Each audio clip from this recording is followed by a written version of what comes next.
Pročitaj ovo pismo. Važno je, reče dadilje U Splitu, milijunaš zaplače.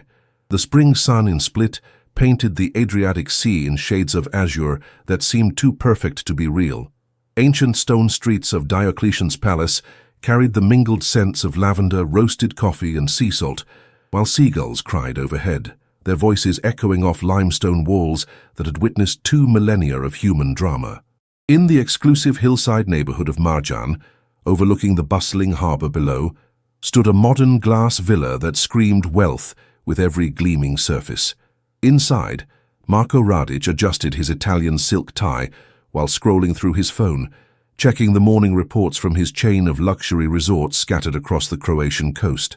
At 45, he commanded an empire built on tourism and real estate, a man who had traded human warmth for the cold satisfaction of success.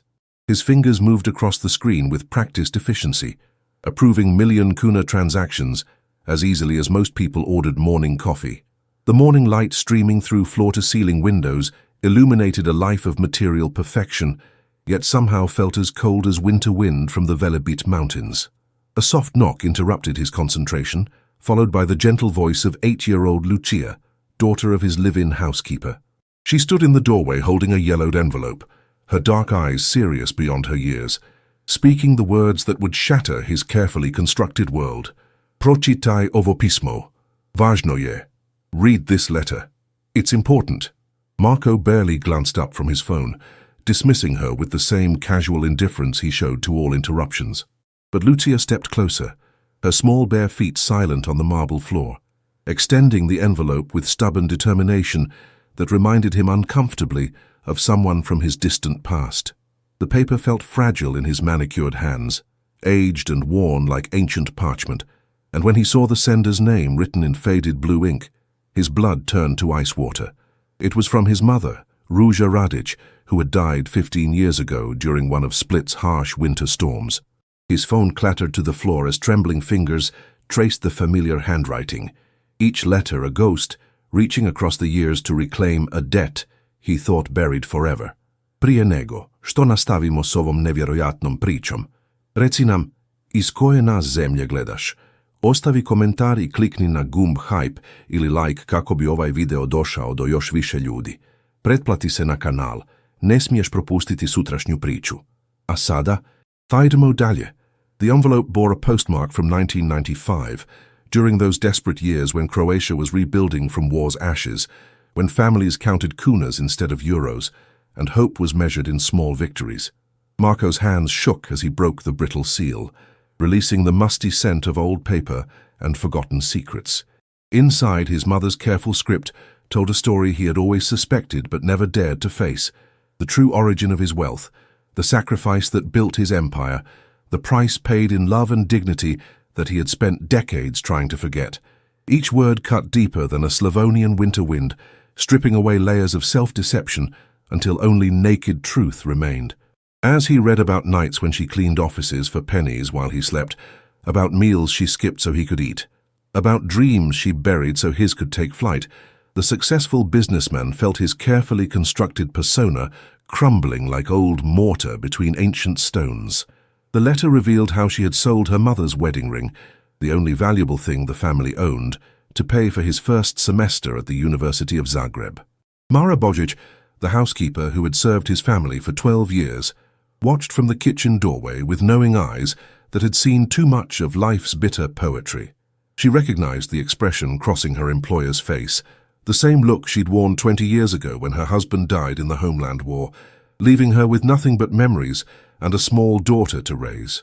In her 53 years, she had learned that some truths arrive like summer storms in the Adriatic, sudden, violent, and impossible to ignore. Her weathered hands, permanently stained from years of cleaning and cooking, gripped the doorframe as she witnessed the exact moment when Marko's world shifted on its axis. She had found the letter 3 days ago while cleaning out an old trunk in the basement storage room, recognizing immediately the careful handwriting of the woman who had raised the boy who became her employer. The paper had been hidden beneath layers of children's drawings and school reports, waiting patiently for its moment to surface. As Croatian folk wisdom says, truth is like oil. It always rises to the top. Little Lucia stepped closer to the trembling man, her innocent eyes reflecting the confusion that adults often wear when confronted with genuine emotion. She had never seen her mother's boss display anything beyond cold efficiency or mild irritation, but now tears traced silver paths down his stubbled cheeks like spring rain on weathered stone. With the intuitive wisdom that children possess before the world teaches them cynicism, she reached out and touched his hand, feeling the tremors that ran through his entire body. Her small voice broke the heavy silence. "Zašto plačeš, gospodin Marko?" Why are you crying, Mr. Marko? The question hung in the air like morning mist over the Marjan Peninsula, simple yet profound, stripping away pretense with childlike directness. Through the vast windows, the sounds of Split awakening drifted up. The distant rumble of buses on the Riva, the calls of fishermen preparing their nets, the ordinary symphony of a city that had learned to rebuild itself stone by stone, just as Marko would now have to rebuild his understanding of himself. The letter contained specific details that hit him like physical blows: how his mother had cleaned the very offices where he now conducted €1,000,000 deals, how she had scrubbed floors while wearing holes in her only pair of shoes so he could have new textbooks each semester. It described sleepless nights when she sat by candlelight, mending his clothes while he dreamed of business empires, her fingers bleeding from needle pricks as she ensured he looked presentable among wealthier classmates. The Croatian saying his grandmother used to whisper echoed in his memory: "Ko drugom jamu kopa, sam unju pada." He who digs a pit for others will fall into it himself. But this letter revealed the opposite truth. His mother had dug herself deeper into poverty so he could climb higher toward success. Each revelation struck him like the Bura wind that swept down from the Velebit mountains, cold and merciless and impossible to resist. The weight of her sacrifice pressed down on his chest until breathing became difficult, until the luxury surrounding him felt like a suffocating tomb built from his mother's broken dreams. Mara moved quietly into the room, her movements respectful but determined, recognizing that some moments require witness rather than solitude. She had carried this secret for 3 days, debating whether to deliver the letter or let sleeping truths remain buried.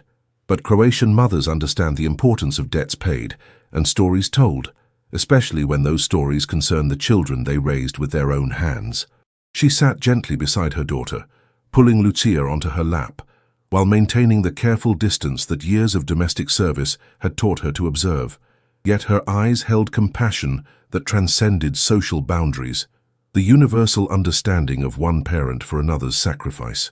The morning light streaming through the windows caught the silver in her hair that had grown grey while serving a family that barely acknowledged her humanity beyond her usefulness. But in this moment, she became something more than a housekeeper. She became a keeper of memories, a guardian of truths that needed telling. The second page of the letter revealed even deeper wounds, describing how his mother had postponed medical treatment for a persistent cough because every kuna went toward his education. The cough that would eventually develop into the pneumonia that killed her. The illness she might have survived if she had sought help sooner rather than later. Marko's breath caught in his throat as he read her words. "Moj dragi sin, riches mean nothing if they cost you your soul, but poverty means everything when it buys your child a future." The Croatian proverb she had taught him as a boy suddenly took on terrible new meaning. Polako se daleko stigne.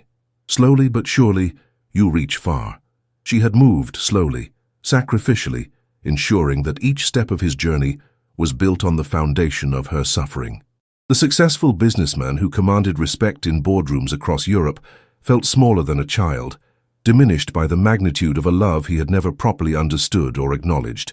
Outside, the city of Split continued its daily rhythm, tourists beginning to fill the ancient streets, vendors setting up stalls along the harbor, the eternal dance of commerce and culture that had defined this crossroads of civilizations for 2,000 years. But inside the pristine villa, time seemed suspended, caught between the weight of the past and the uncertainty of the future. Marko's phone buzzed repeatedly on the marble floor where it had fallen, ignored notifications of meetings and deals that suddenly seemed as insignificant as pebbles on a beach. His empire of luxury resorts, his fleet of yachts, his reputation as Split's most successful entrepreneur, all of it felt hollow, built on a foundation of unacknowledged sacrifice that he was only now beginning to comprehend. The morning sun, which had seemed so brilliant when he first looked out at his domain, now felt harsh and revealing, exposing truths that comfortable shadows had long concealed. Young Lucia shifted in her mother's arms, studying the crying man with the intense curiosity that children bring to adult mysteries. She had delivered the letter as instructed, not understanding its contents, but recognizing its importance through her mother's serious tone and careful handling. Now she watched as her simple act of obedience transformed the cold, distant figure of her mother's employer into something more recognizable. A son grieving for his mother, a man confronting the price of his success. Her small hand reached out again, this time to gently touch the tears on his cheek, a gesture of comfort that crossed all boundaries of age and social class. In that touch, Marco felt something he had not experienced in decades, the simple human connection that no amount of money could purchase, the kind of honest emotion that his mother had given freely and that he had somehow learned to live without. Mala pauza u priči, želim te pitati. Što misliš o ovome? Napiši u komentarima. Ne zaboravi kliknuti na gumb, hype ili like kako bi ova priča dosegla više ljudi i pretplati se na kanal, jer te sutra čeka nova priča. A sada nastavljamo. The third page of his mother's letter contained the most devastating revelation of all. Detailed accounts of specific nights when she had worked multiple cleaning jobs across Split, moving from office buildings to restaurants to hotels, her feet bleeding in worn shoes as she earned the money that would eventually become the seed capital for his first real estate investment. She had documented every kuna saved, every sacrifice made, as if creating a ledger of love that her son would someday need to reconcile. The letter described how she had convinced wealthy families to hire her for extra cleaning during holidays, working Christmas Eve and New Year's while other mothers celebrated with their children. Also, Marco could attend university without the burden of student debt. Her words painted a picture of a woman who had systematically dismantled her own life piece by piece to construct his future success. As Marco read about the nights she had fallen asleep standing up while scrubbing floors, only to wake hours later and continue working, he felt something break inside his chest, not his heart, which had been hardened by years of business dealings, but something deeper, more fundamental to his sense of self. The Croatian wisdom she had taught him echoed mockingly in his mind. Bolje vrabaću ruči nego golub na grani. Better a sparrow in hand than a dove on the branch. But he realized now that she had released every sparrow she held so he could reach for doves he never deserved. Days passed in a haze of cancelled meetings and ignored phone calls as Marco wandered through his glass palace like a ghost haunting his own life. The luxury that had once defined his identity now felt oppressive, each marble surface reflecting back his failure to understand the true cost of his success. He found himself drawn to the kitchen where Mara worked, watching her hands move with the same careful precision his mother had once used, recognizing in her quiet dignity the same nobility that he had been too blind to see in the woman who raised him.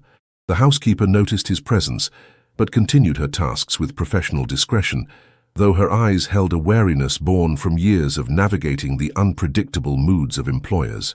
Lucia, with the fearless curiosity of childhood, continued to approach him, despite his obvious emotional turmoil, offering small treasures she found in the garden, smooth stones from the Adriatic, wildflowers that grew between ancient stone walls, drawings she made with crayons worn down to colorful stubs.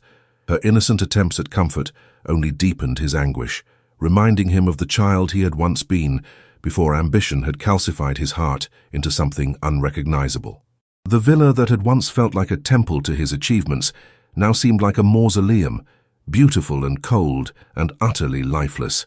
The letter's fourth page revealed how his mother had specifically requested night shifts and weekend work, understanding that the premium pay for unsociable hours would accelerate her savings plan. She had systematically destroyed her social life, declining invitations from friends and avoiding romantic relationships that might divert resources from her singular mission, ensuring her son's success. The document detailed her calculations with heartbreaking precision. How many extra hours of cleaning equaled 1 month's rent for his student apartment? How many skipped meals translated into new textbooks? How many nights without heating meant he could afford proper winter clothes? Reading her meticulous planning felt like watching an architect design her own demolition, each careful decision ensuring his rise while guaranteeing her descent into isolation and exhaustion. Marco's hands shook as he traced the faded ink that had recorded his mother's methodical self-sacrifice, understanding for the first time that his empire was built not on business acumen or market intelligence, but on the systematic liquidation of another human being's happiness. The Croatian saying she used to repeat took on terrible new meaning. Tako rano rani dvije sreće grabi. The early bird catches two fortunes, but she had risen early every day to catch fortune not for herself, but for the son who had never thought to ask what time she went to bed. Mara began to notice changes in her employer's behavior that went beyond simple grief. He started appearing in parts of the house where he had never ventured before, examining details of domestic life that had been invisible to him for over a decade. She watched him run his fingers along surfaces she had cleaned thousands of times, seeing him truly notice the work for the first time since she had entered his employment. His expensive suits remained unworn as he wandered the villa in simple clothes, his carefully groomed appearance deteriorating as he forgot to shave or style his hair with its usual corporate precision. The transformation reminded her of something her grandmother had once said, "Człowiek się mienia, kad mu se dusza probudi." A man changes when his soul awakens, though she had never expected to witness such an awakening in someone who had seemed so thoroughly committed to material success. One morning, she found him sitting in the kitchen before dawn, staring at the coffee machine as if he had never seen such a device before, and she realized he was learning to inhabit his own life rather than simply manage it from a distance. The vulnerability in his posture touched something maternal in her heart, despite years of training herself to maintain emotional distance from employers who regarded her as little more than animate furniture. The weight of his mother's sacrifice began to manifest in physical symptoms that no amount of wealth could remedy. Sleepless nights filled with memories he had suppressed, headaches that felt like his skull was being compressed by the pressure of unacknowledged guilt, a loss of appetite that turned even the finest meals to ash in his mouth. His reflection in the villa's many mirrors became unbearable, showing him a man who had achieved everything he thought he wanted, while understanding nothing about the price others had paid for his success. The Croatian proverb his mother had lived by haunted his waking hours. Nema kruha bez motike. There's no bread without the hoe. But he had eaten bread for decades without ever seeing the hands that worked the soil. Marco found himself Googling the addresses of the buildings where his mother had worked, driving past them in his luxury car, while trying to imagine her small figure bent over mop buckets in corridors that now hosted million-euro business deals. The juxtaposition felt obscene. His success literally built on the floors she had scrubbed, his wealth accumulated in the very spaces where she had sacrificed her health and happiness. Each recognition cut deeper than the last, until he began to understand that healing would require more than simple acknowledgement. It would demand action proportional to the debt he owed. Little Lucia became his unlikely confessor during those dark days, her presence somehow making it easier to confront truths that felt too heavy to bear alone. She would find him sitting in corners of the villa where he had never lingered before, and without invitation, settle beside him with the natural ease of childhood, sharing observations about clouds or birds, or the way sunlight painted patterns on the walls. Her innocent chatter provided a counterpoint to the weight of his realizations, reminding him that the world still contained simple joys that required no purchase price. When she asked why he looked so sad, he found himself speaking more honestly than he had in years, telling her about mothers who love their children more than their own lives, about sacrifices that children only understand when they become adults themselves. Lucia listened with the serious attention that children reserve for adult confidences, occasionally reaching out to pat his hand when his voice grew thick with emotion. In her 8-year-old wisdom, she offered comfort that sophisticated therapy had never provided. Mama says when people cry, it means their hearts are getting bigger. The simple truth of her words struck him like lightning, illuminating a dark landscape, showing him a path forward that he had been too proud or too blind to see. The 5th page of the letter contained his mother's final, most devastating confession that she had been diagnosed with the respiratory illness that would eventually kill her 2 years before her death, but had continued working dangerous night shifts in chemical-cleaned buildings because she was within reach of saving enough money to buy him a small apartment that would serve as collateral for his first business loan. She had literally worked herself to death to provide him with the foundation for his empire, choosing his future over her own survival with the calm deliberation of a general sacrificing herself to save her army. The medical records she had hidden became a map of her decline. Increasing cough-suppressant purchases, missed doctor appointments because they conflicted with work schedules, prescriptions filled, but payments delayed to preserve money for his education fund. Reading about her calculated approach to her own demise felt like watching someone plan their own martyrdom, complete with spreadsheets and timelines that prioritized his success over her survival. Marco understood with crystal clarity that he was not a self-made man, but a man made from his mother's bones, built from her flesh and financed with her lifeblood. The Croatian saying that had guided her life took on prophetic meaning. Majčina ljubav je najjača.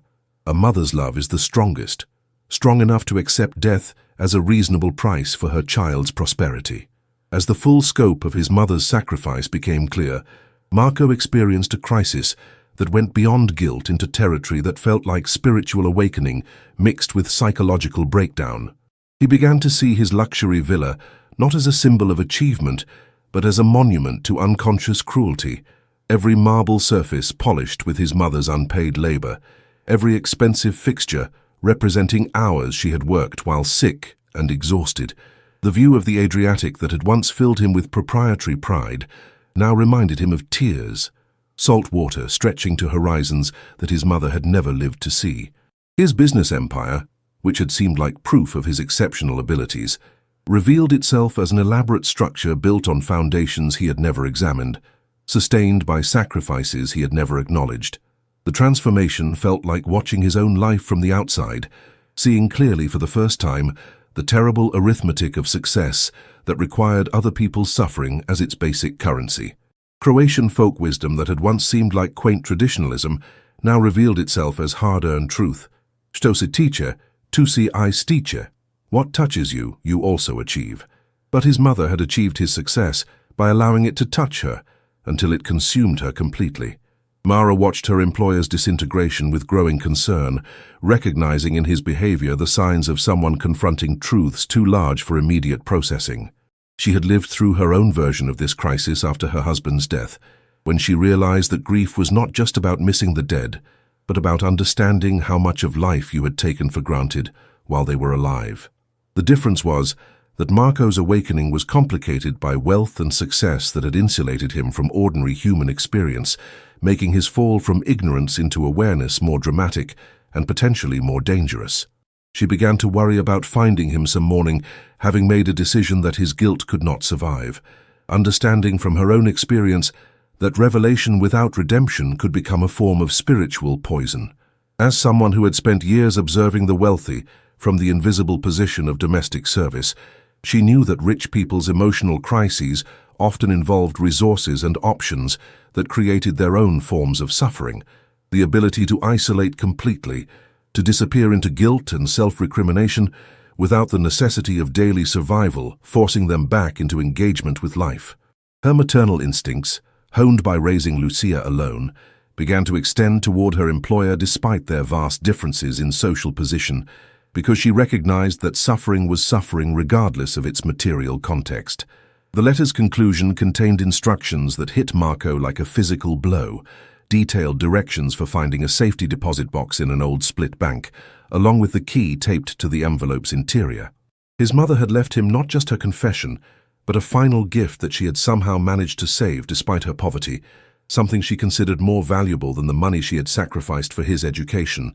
The prospect of discovering what she had preserved for him felt both irresistible and terrifying, like opening a door that could not be closed again once he saw what lay beyond. The bank was located in the old part of Split, in a building that predated his birth, its limestone walls weathered by centuries of Mediterranean storms and human drama. As he prepared for the journey that would complete his mother's final lesson, Marco understood that he was about to discover not just what she had saved, but who she had been beyond her role as his enabler and sacrifice. The Croatian proverb she had taught him echoed with new meaning. Svaki put ima svoj cilj. Every road has its destination. But he was finally beginning to understand that the destination of her road had been his awakening, not just his success. Walking through Split's ancient streets toward the bank felt like traveling backward through time, each familiar stone bearing witness to generations of human struggle and triumph that put his own crisis into perspective. The morning light struck the limestone walls of Diocletian's palace, with the same golden intensity it had for 17 centuries, reminding him that his suffering, however profound, was part of a larger human story that transcended individual grief. Tourists wandered past with cameras and guidebooks, seeing beauty where he now saw only the weight of history, the accumulation of countless lives lived and lost in pursuit of dreams that might or might not have been worth their cost. The Croatian saying his grandmother had whispered during his childhood returned to him. Vremena se mijenjaju, a ljudi ostaju isti. Times change, but people remain the same. And he wondered what timeless truths his mother had tried to teach him through her example of selfless love. The bank's heavy wooden doors seemed to guard secrets older than his grief, promising revelations that would either complete his transformation or destroy what remained of his former self. As his hand touched the brass handle worn smooth by countless other hands, reaching for their own moments of truth, Marco realized he was about to discover whether his mother's final gift would be redemption or simply a deeper understanding of the debts that could never be repaid. The safety deposit box sat in the bank's vault like a small treasure chest, its metal surface reflecting the fluorescent lights that hummed overhead with mechanical indifference to the human drama unfolding below. Marco's hands trembled as he inserted the key his mother had preserved for 15 years, understanding that this moment would either provide closure or open wounds that might never heal. The mechanism turned with a soft click that seemed to echo through the small vault chamber, and as the box opened, he discovered contents that defied every expectation his guilt-ridden imagination had constructed. Inside lay not money or valuables but photographs, hundreds of them, documenting every stage of his life from infancy through university graduation, each one carefully labeled with dates and locations in his mother's meticulous handwriting. Below the photographs sat a leather journal filled with entries that began before his birth and continued until just weeks before her death, each page a testament to her pride in his achievements and her unwavering belief in his potential. The Croatian phrase she had written on the journal's first page struck him like a thunderbolt. Najveće bogatstvo je ponos majke, a mother's pride is the greatest wealth, and he realized that she had considered his success not a burden or sacrifice, but the greatest treasure she could accumulate in her lifetime. The journal entries revealed a woman he had never known existed, not just the martyred saint of his guilty imagination, but a complete human being who had found joy and purpose in her sacrifice, who had documented his progress with the devotion of a scholar recording a great discovery. She wrote about staying awake to watch him sleep, about the pride she felt when teachers praised his intelligence, about her excitement when he received his first job offer, and her joy when his business began to succeed. Each entry painted a picture of someone who had chosen her sacrifices, not from obligation, but from love so profound that his success became her success, his happiness her happiness, his achievements the very definition of her life well lived.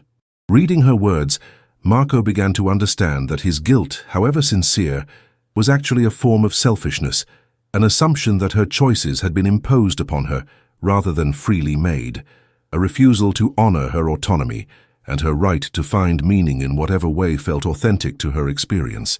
The Croatian wisdom she had lived by became clear. Ljubav se ne računa, love cannot be calculated, and he realized that his attempts to quantify her sacrifice in terms of debt and repayment missed the essential truth that love gives without expecting return, creates value through the act of giving itself. Young Lucia had followed him to the bank without permission, her mother discovering her absence only when they both returned to the villa in the late afternoon. The 8-year-old had hidden in the back seat of his car, driven by curiosity about where the sad man was going and whether she could somehow help him feel better. When Marco discovered her presence, instead of anger, he felt something like relief, as if her innocent company made it easier to bear the weight of his discoveries. During the drive back through Split's winding coastal roads, she asked questions that cut straight to the heart of adult complications. Did your mama love you? And are you happy she loved you? Her simple directness forced him to examine his feelings without the layers of guilt and self-recrimination that had obscured his true emotions. By the time they reached the villa, Marco had begun to understand that his mother's greatest gift was not her sacrifice, but her demonstration of what unconditional love looked like in practice, how it could transform even suffering into a form of joy when given freely and completely. The Croatian saying she had taught him took on new meaning. Daj srcem I dusha će biti bogata. Give with your heart and your soul will be rich. And he realized that she had lived this truth so completely that her apparent poverty had actually been a form of wealth beyond his previous comprehension. Mara greeted their return with relief, mixed with understanding, recognizing in her employer's changed expression that whatever he had discovered had begun the process of healing rather than deepening his wounds. She listened to Lucia's excited recounting of their adventure while watching Marco's face, seeing there something she had never observed before, not the cold confidence of wealth or the desperate grief of the past weeks, but something quieter and more sustainable, like acceptance beginning to take root in soil that had been prepared by suffering. The photographs and journal he carried seemed to have transformed him into someone capable of receiving his mother's love as the gift it had been intended to be, rather than the burden his guilt had made it. As Croatian mothers understand, sometimes the greatest act of love is allowing someone to love you completely, accepting their sacrifices not as debts to be repaid, but as expressions of devotion to be honored through living fully and joyfully. That evening, for the first time since receiving his mother's letter, Marco smiled, not the practiced expression of social interaction, but the genuine response of someone who had rediscovered reasons for gratitude. The villa that had felt like a mausoleum began to seem like a home where love might once again be possible, where the future could honor the past without being imprisoned by it.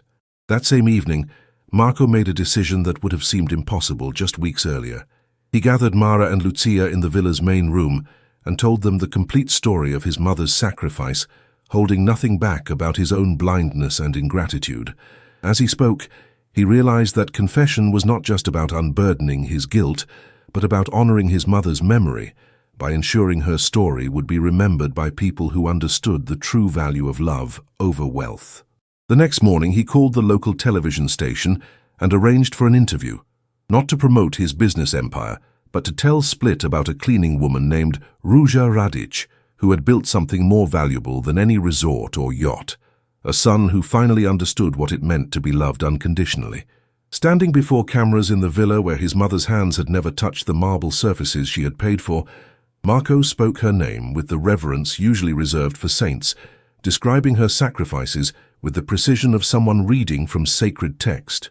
The Croatian saying she had lived by became his closing words, Najveće bogatstvo nije ono što imaš, već ono što daš. The greatest wealth is not what you have, but what you give.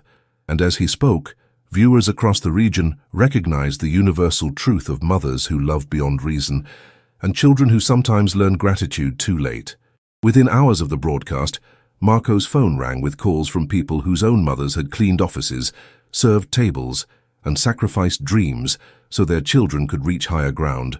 The villa became a pilgrimage site for adult children carrying their own burden of unacknowledged debt, sharing stories of women who had worked multiple jobs, skipped meals, and postponed medical care so their sons and daughters could have opportunities they themselves had never imagined.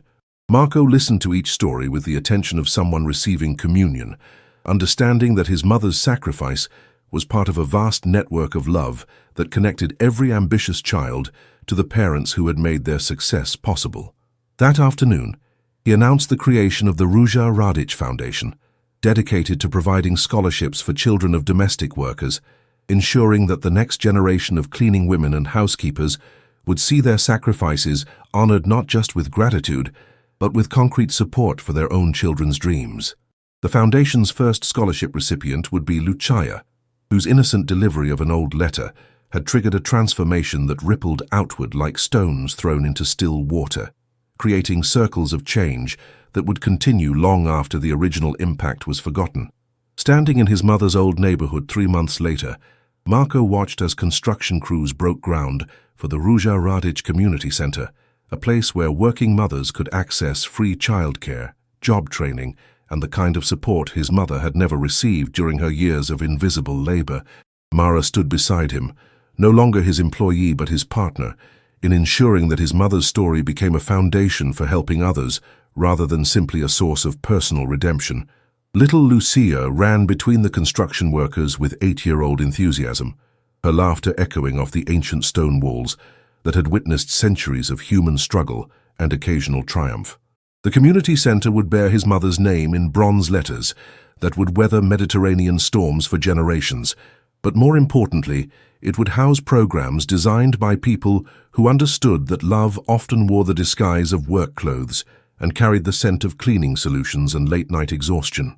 As Croatian tradition demanded, the center's opening ceremony would feature klapa singing and home-cooked food, celebrating not just one woman's sacrifice, but the countless mothers whose stories deserve to be remembered with more than guilt and regret. The final paragraph of his mother's journal, which Marco now read every morning like a prayer, contained words that had become his daily guidance. Sine moj, if you remember anything of what I taught you, remember this. Love is not about keeping score, but about giving freely, and the greatest honor you can give my sacrifice is to live a life worthy of the love that created it. Lucia, now 9 and wise beyond her years, had become his teacher in the art of receiving love without guilt, showing him through her example how to accept gifts with gratitude rather than debt.